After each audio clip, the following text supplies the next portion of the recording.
wọ́n ní ta ló ń jẹ́ Jésù gangan alpha omega ní iṣẹ́ ó yígiyígi Jehovah Shammah ọba tí kì í dójú àdúrà àti ní orúkọ Jésù oyin ní orúkọ Jésù oyin ní o. Dekunle láti Naija dé Yankee láti Yankee dé Naija àti wọ́n ti dé bá a ṣe ń dé. Mo kí yín lọ́kùnrin lóbìnrin lọ́mọdé lágbà nínú ilé ẹ̀yin bàbá mi ẹ̀yin ìyá mi ẹ kú dédé àsìkò yìí ṣàlàáfíà lẹ́wà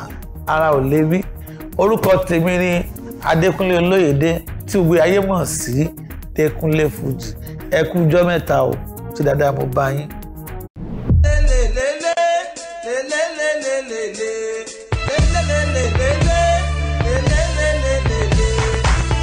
Jésù gan,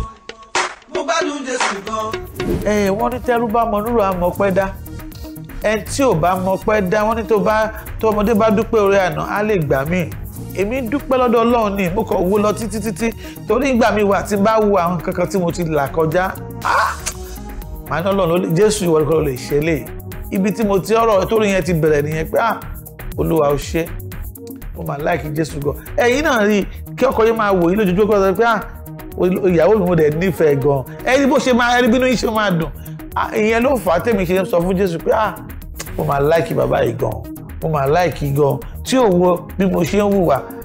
tí ò wo ìṣe mi tí ò wo bí tí mo kù sí tó dẹ̀ tọ́jú mi lójoojúmọ́ nǹkan tó bí mo láì Jésù gan nìyẹn. ṣe rí orin gospel ti ìgbà yẹn àti ìsìn tẹ́ bá wò dáadáa ògì ìtàn ṣe láyé àtijọ́ náà ń ṣe láyé ìsìn wọ́n ṣe ń ṣe oúnjẹ láyé àtijọ́ lọ́ ṣe ń ṣe oúnjẹ láyé ìsìn ṣùgbọ́n àwọn nǹkan kan wà tó yẹ pé a fi sí oúnjẹ bá ṣe ń ṣe oúnjẹ ti yàtọ̀ nígbà yẹn wọ́n ń lo igi wọ́n ń lo àdògán ṣùgbọ́n kan wà àti pè ní àti lo òyìnbó ti gbé gáàsì dé so ní ọwọ́ báyìí orin ìgbà yẹn tinú church tó ń kọ tó jẹ́ orin ẹ̀mí tá à ń pè lórin ẹ̀mí tí ó bá ti jẹ́ ó single praise the Lord àwọn tí ẹ̀ kí ń lò lù wọn kì í lo àwọn kan believe pé wọ́n nígbàgbọ́ wípé kán lo ìlù kò bá ìlànà Ọlọ́run ṣùgbọ́n ní àwa tí ò ṣe òde ìsẹ̀yìn tó sọ pé àlùjọ tó da tẹ bá ń gbọ́ praise the Lord tó bá kọ praise the Lord yẹn tó bá kó gbogbo àwọn àlùjọ tó kó sí nígbàgbà tẹ́ pé ẹ̀yin gan ẹ máa bẹ̀rẹ̀ sí ní jó ẹ máa bẹ̀rẹ̀ sí ní yan Ọlọ́run ẹni tó bá lè ti lè dúpẹ́ tó lè yan Ọlọ́run lógo kò sí ohun tí ò ní gbà kúrò lọ́dọ̀ Ọlọ́run. Inú mi dùn gan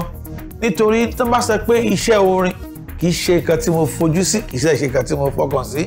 ṣùgbọ́n bó ṣe wọ Ọlọ́run ló ṣe ń ṣọlá bó ṣe wọ bá aláwùrábí ló ṣe orin àwúrèbe ó dẹ̀ sọ pé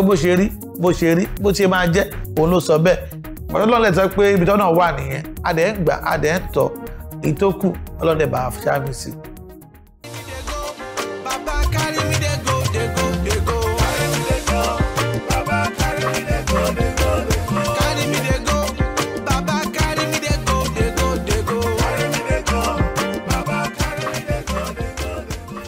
ṣẹ́rí tí èèyàn bá fẹ́ ṣe jollof rice àti kó ṣe white rice ìyàtọ̀ máa ń wà níbẹ̀. Oúnjẹ mi tí a ṣe ṣètàn lọ́wọ́lọ́wọ́ báyìí yẹn ni ó dàbí jollof rice tó ní gbogbo èròjà ìyẹn mo wá fi sọ pé mo pe àkọlé ẹ̀ ní mo wá dúpẹ́. ṣẹ́rí mo wá dúpẹ́ Ọlọ́run máa kí ọpẹ́ tán lẹ́nu gbogbo wa. Tí o bá rí àròjinlẹ̀ ó níbi kan tó kù tó máa fi dúpẹ́ ọ̀dọ̀ Ọlọ́run ìyẹn ni mo ṣe báyìí torí pé ìwọ tó kú òun lé láti jọ ẹ̀ tó tún padà wá láyọ̀ àtàlàáfíà ẹ̀rí pọ̀rọ̀ mi tọpẹ́ ó jọpẹ́ lọ ìyẹn mo ṣe pélé ní pé mo wá dúpẹ́. It's gone. Another one. We the best Fuji.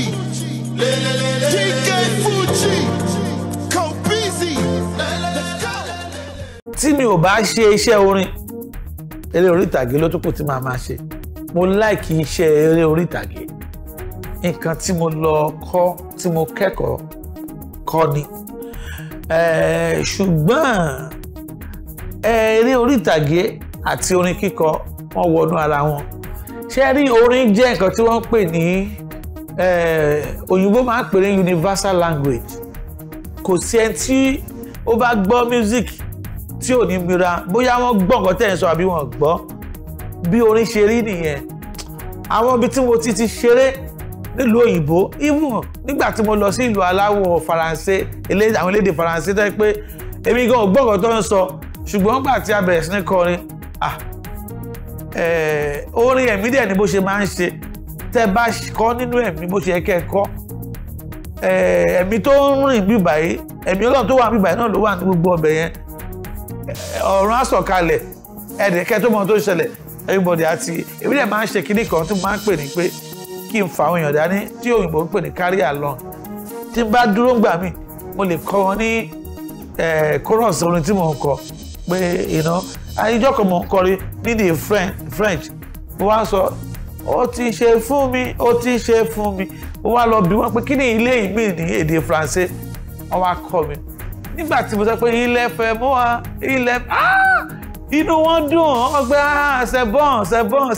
so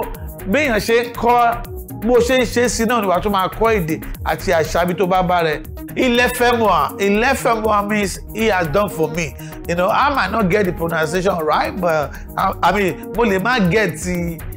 báwọn ṣe sọ, but nígbà tá a bá ti fi Fuji kọ French ẹ rí pé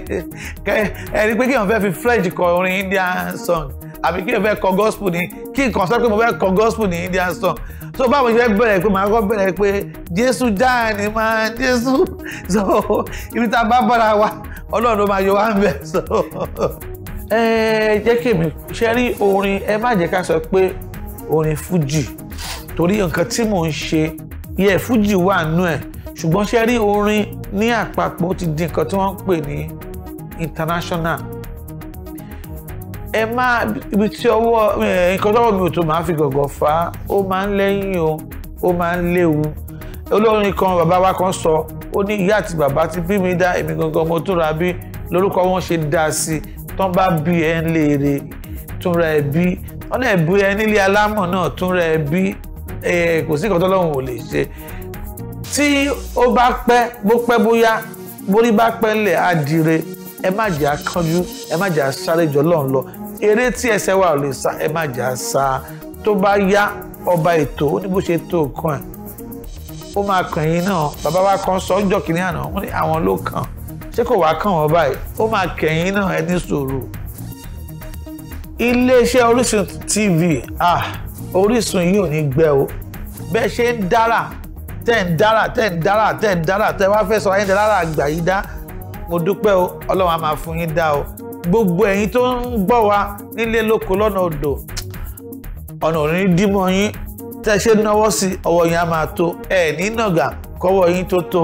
mo wá dúpẹ́ èmi ọmọ yín àbúrò yín ní iṣẹ́ ẹ̀gbọ́n yín o mo kéré gan-an Dekunle Fuji kí tó máa fèyí ṣe lọ ṣe ń jayín sí i mo ní carry me dey go baba carry me dey go where my destiny will shine baba carry me dey go oya anywhere better dey Jesu carry me dey go anywhere money dey carry me dey go.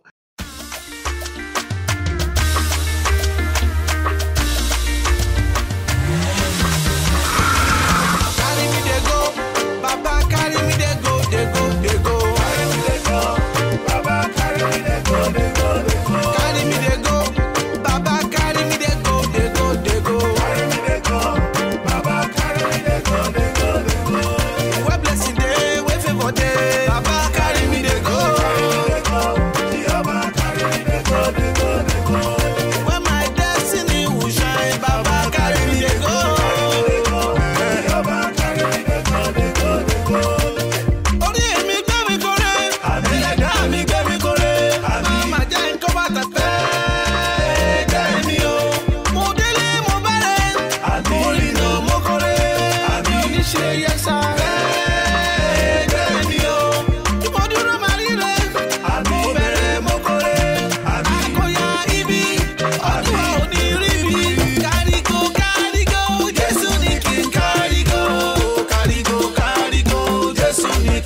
glory.